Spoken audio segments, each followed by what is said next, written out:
প্রথম আলোর অডিও সংবাদে স্বাগত। শামসুজ্জোহা জানিয়ে দিচ্ছি দিনের প্রধান খবরগুলি। কক্সবাজার সমুদ্র সৈকতের সুগন্ধা পয়েন্টে হঠাৎ করেই আঘাত এনেছে টর্নেডো। এতে সৈকতে পর্যটকদের জন্য রাখা অর্ধশতাধিক চেয়ার এবং ছাতা ক্ষতিগ্রস্ত হয়েছে। শুক্রবার বিকেল 2:45টার দিকে টর্নেডো আঘাত হানে। প্রত্যক্ষদর্শীরা জানান 3 থেকে 5 মিনিটের মতো স্থায়ী ছিল এই টর্নেডো। এ সময় সুগন্ধা পয়েন্টে থাকা পর্যটকদের মধ্যে আতঙ্ক দেখা দেয়। পর্যটকেরা ছুটোছুটি শুরু করেন, তবে টর্নেডোর আঘাতে কোনো হতাহতের ঘটনা ঘটেনি। কক্সবাজার কিটকট ব্যবসায়ী মালিক সমিতির সভাপতি মাহবুবুর রহমান বলেন, সাগর থেকে ধীরে ধীরে বালুচরের দিকে এগোতে থাকে টর্নেডো। বেলা 2:45টার দিকে এটি সৈকতে আঘাত হানে। টর্নেডোর আঘাতে সৈকতে থাকা 52টি কাঠের চেয়ার এবং 61টি ছাতা ভেঙে গেছে। ত্রাণ বিতরণ করতে গিয়ে মঞ্চ ভেঙে পড়েছেন অর্থমন্ত্রী আমির খসরু মাহমুদ চৌধুরী সহ বেশ কজন নেতাকর্মী। চট্টগ্রামের চন্দনাইশ উপজেলার দোহাজারীতে এ ঘটনা ঘটে। বন্যার্তদের মধ্যে ত্রাণ বিতরণে অনুষ্ঠানটির আয়োজন করা হয়েছিল। অর্থমন্ত্রী অনুষ্ঠানে আসার আগেই মঞ্চে স্থানীয় নেতাকর্মীরা উঠে পড়েন।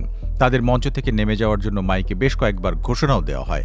এর কয়েক মিনিট পর অর্থমন্ত্রী থাকা অবস্থায় অতিরিক্ত চাপে মঞ্চটি ভেঙে পড়ে। বেসামরিক স্থাপনায় যুক্তরাষ্ট্রের হামলার জবাবে ইরানের ইসলামী বিপ্লবী গার্ড বাহিনী আইআরজিসি মধ্যপ্রাচ্যের বিভিন্ন দেশে নতুন করে পাল্টা হামলা চালিয়েছে বলে দাবি করেছে। বাহিনীটির দাবি, তারা সিরিয়ায় যুক্তরাষ্ট্রের বিশেষ অভিযান পরিচালনাকারী একটি কমান্ড সেন্টার, ওমানে মার্কিন রাডার স্থাপনা এবং কুয়েতে অস্ত্রের গুদাম এবং ক্ষেপণাস্ত্র উৎক্ষেপক ব্যবস্থাকে নিশানা করে এই হামলা চালিয়েছে। এদিকে কাতার, জর্ডান এবং ইরাকে হামলার খবর জানিয়েছে আল জাজিরা। শুক্রবার আইআরজিসির জনসংযোগ বিভাগ তাদের বিবৃতিতে জানায়, তাদের অ্যারোস্পেস ফোর্সের পরিচালিত এই অভিযানে একটি রাডার ব্যবস্থা এবং বিশেষ অভিযানে ব্যবহৃত কয়েকটি মার্কিন হেলিকপ্টার ধ্বংস করা হয়েছে। অনেক মার্কিন সেনা নিহত হয়েছেন।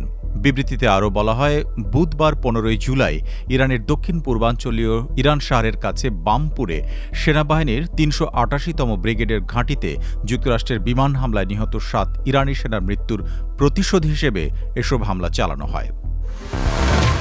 2026 বিশ্বকাপের ফাইনাল পরিচালনার দায়িত্ব পেয়েছেন স্লোভেনিয়ার রেফারি স্লাভকো ভিঞ্চিচ। রোববার নিউ জার্সির মেটলাইফ স্টেডিয়ামে আর্জেন্টিনা এবং স্পেনের মধ্যকার শিরোপা নির্ধারণী ম্যাচে বাঁশি বাজাবেন 46 বছর বয়সী এই রেফারি। ফিফা যুক্তরাষ্ট্রের স্থানীয় সময় বৃহস্পতিবার রাতে ফাইনালের ম্যাচ কর্মকর্তাদের নাম ঘোষণা করেছে। মাঠে ভিঞ্চিচের সহকারী হিসেবে থাকবেন তাঁরই স্বদেশী তোমাজ ক্লাঞ্চিওনিক এবং আন্দ্রাজ কোভাচিচ। চতুর্থ রেফারি হিসেবে দায়িত্ব পালন করবেন জর্ডানের আদহাম মাখাদমে। এছাড়াও রিজার্ভ সহকারী রেফারি থাকবেন কাতারের মোহাম্মদ আল কালাফ।